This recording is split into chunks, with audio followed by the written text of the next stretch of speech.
Praise the lord. ప్రభువైన యేసుక్రీస్తు నామమున ఈ కార్యక్రమమును వీక్షిస్తున్న మీ అందరికీ శుభములు తెలియజేస్తున్నాను. విజన్ బ్యూటీ ఫెలోషిప్ వారి యేసుతో ఏకాంత సమయం ఈ క్వైట్ టైం కార్యక్రమానికి మిమ్మల్ని ప్రేమతో ఆహ్వానిస్తున్నాను. ప్రతిరోజు దేవుని వాక్యాన్ని ధ్యానిస్తూ మన ఆత్మీయ జీవితంలో మనం మరింతగా బలపడటకు దేవుడు మనకు దయచేస్తున్నటువంటి సమయాన్ని బట్టి దేవునికి వందనాలు తెలియజేస్తున్నాను. మనం ఈ రోజు నుండి మీకా గ్రంథాన్ని ధ్యానించబోతున్నాం. ఈ గ్రంథాన్ని మనం ధ్యానం చేయడానికంటే ముందు ఈ పుస్తకం యొక్క పరిచయాన్ని మనం తెలుసుకోవాలని ఆశిస్తున్నాను. కావున ఈ యొక్క సమయంలో నేను ఈ మీకా పరిచయాన్ని మీకు అందించాలని ఆశిస్తున్నాను. దేవుని గురించి మనం ఆలోచిస్తున్నప్పుడు దేవుడు ఎంతో దయగలవాడు, ఆయన ప్రేమ గలవాడు అని మనకు అర్థమవుతుంది.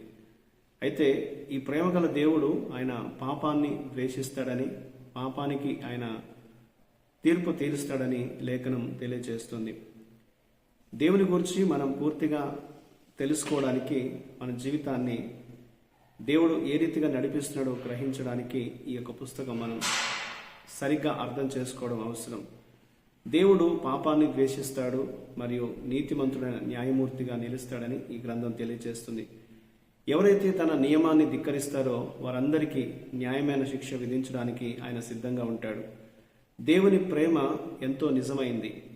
రక్షించడానికి మరియు తీర్పును అంగీకరించడానికి పాపి స్థానంలో ఆయన ఏకైక కుమారుడైన మెస్సయ్యను పంపించాడు. దేవునిలో ప్రేమ మరియు ద్వేషం రెండూ కలిసి ఉన్నాయి. అనగా ఆయన మానవుని ప్రేమిస్తున్నాడు, మానవుడు చేసే పాపాన్ని ఆయన ద్వేషిస్తున్నాడు. కాబట్టి ఇవి అంతులేనివిగా, ఇవి అర్థం చేసుకోలేనిగా మనకు అనిపించిన దేవుని యొక్క వాక్యాన్ని క్షుణ్ణంగా పరిశీలించినప్పుడు దేవుని ప్రేమ మనల్ని ఏ రీతిగా నడిపిస్తుందో మనం తెలుసుకుంటాం. ఈ మీకా గ్రంథంలోని ఈ 7 అధ్యాయాల్లో మీకా దేవుని యొక్క నిజమైన చిత్రాన్ని వర్ణిస్తాడు. దేవుడెవరో మనకు తెలియజేస్తాడు. పాపాన్ని ద్వేషించే మరియు పాపులను ప్రేమించే సర్వశక్తిమైన ప్రభువుగా మీకా దేవుని మనకు తెలియజేస్తున్నాడు. పుస్తకంలో ఎక్కువ భాగము ఇశ్రాయేలు రాజ్యాన్ని గురించి, యూదా రాజ్యాన్ని గురించి మరియు దేవుని యొక్క తీర్పు భూమి అంతటా ఏ రీతిగా ఆయన కనపరచబోతున్నాడో వివరించడానికి ఈ యొక్క అధ్యాయాలు రాయబడినట్లుగా చూస్తాం.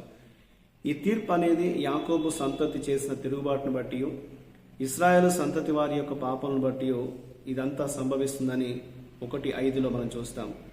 ప్రవక్త వారి నీచమైన పాపాల జాబితాను తెలియజేస్తున్నాడు. వాటిలో మోసము, దొంగతనము, అన్యాయము, దోపిడి, అబద్ధము, హత్య మరియు ఇతర నేరాలు అందులో కనిపిస్తున్నాయి. దేవుని తీర్పు అది మార్గంలో ఉంది. దేవుడు వారిని శిక్షించాలని, ఆయన తీర్పును ప్రకటించాలని చూస్తున్నాడు. ఈ విధ్వంస యొక్క అఖండమైన అంచనా మధ్యలో మీకా నిరీక్షణ మరియు ఓదార్పును కూడా అందజేశాడు. ఎందుకంటే అతను దేవుని యొక్క ప్రేమను కూడా వివరించినట్లుగా ఈ గ్రంథంలో మనకు తెలుస్తుంది.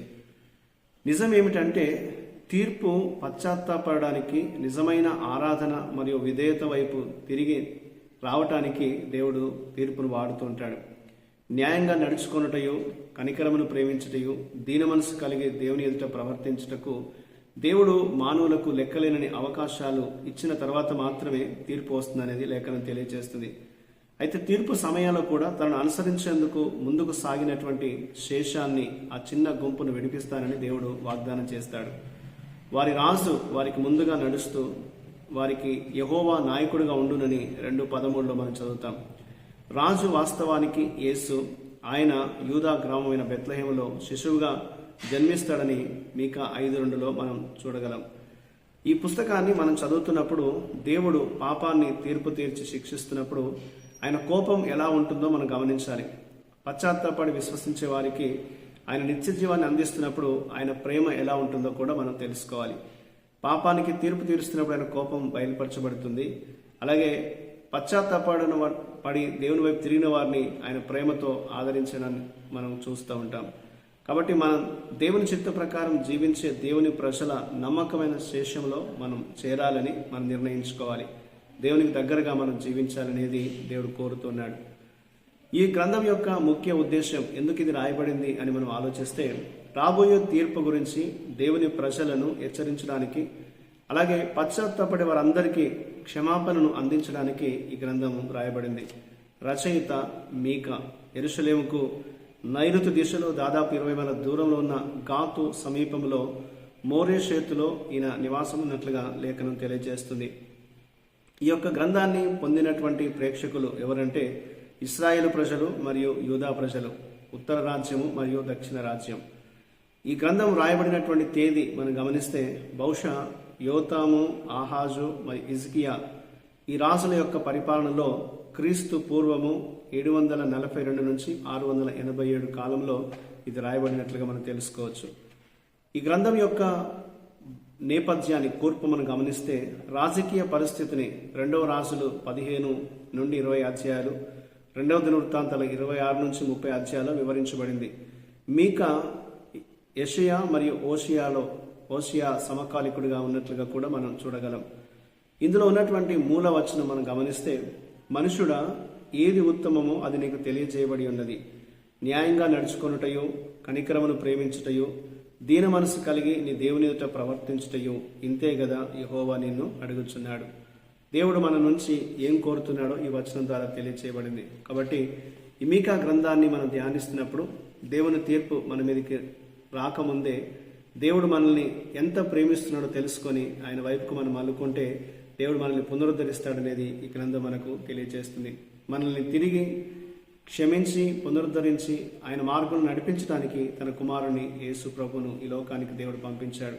కాబట్టి గ్రంథం చదువుతుండగా దేవునికి మరింత చేరువగా మనం నడుచుకుంటూ దేవుని ఆశీర్వాదాలు పొందాలని, ఈ యొక్క లేఖనం ద్వారా మనం బలపరచబడాలని మనం కోరుకుందాం. అట్టి కృప దేవుడు మనకు దయచేయనట్లు దేవునికి మనం ప్రార్థన చేద్దాం. మా ప్రియ పరలోకపు దేవ, మీకు వందనాలు, స్తోత్రాలు చెల్లిస్తున్నాం. మీకా గ్రంథాన్ని మేము ధ్యానించుండగా దేవ, ఈ యొక్క గ్రంథం ద్వారా మీరు మాతో మాట్లాడి మమ్మల్ని బలపరచండి. మమ్మల్ని మేము సరిచేసుకొని నీవు ఇచ్చేటువంటి రక్షణ, క్షమాపణ, నీ కృప మేము పొంది నీ మార్గంలో సాగున్నట్లుగా, నీ సాక్షులుగా నిలిచినట్లుగా మాకు సహాయం చేయమని యేసుక్రీస్తు నామమున ప్రార్థిస్తున్నాను తండ్రి, ఆమేన్. ప్రియులారా, మనం మీకా గ్రంథ పరిచయాన్ని మీరు విన్నందుకు మీకు ప్రత్యేకమైన వందనాలు. ప్రతిరోజు మీకు అందించబడుతున్న ఈ అనుదిన ధ్యానాలు మీకు దీవెనకరంగా ఉన్నట్లయితే మీకు అనుభవాన్ని మాతో పంచుకోవాలని కోరుతున్నాను. ప్రభు కృప మనందరికీ నిత్యము తోడయుండి కాపాడునుగాక.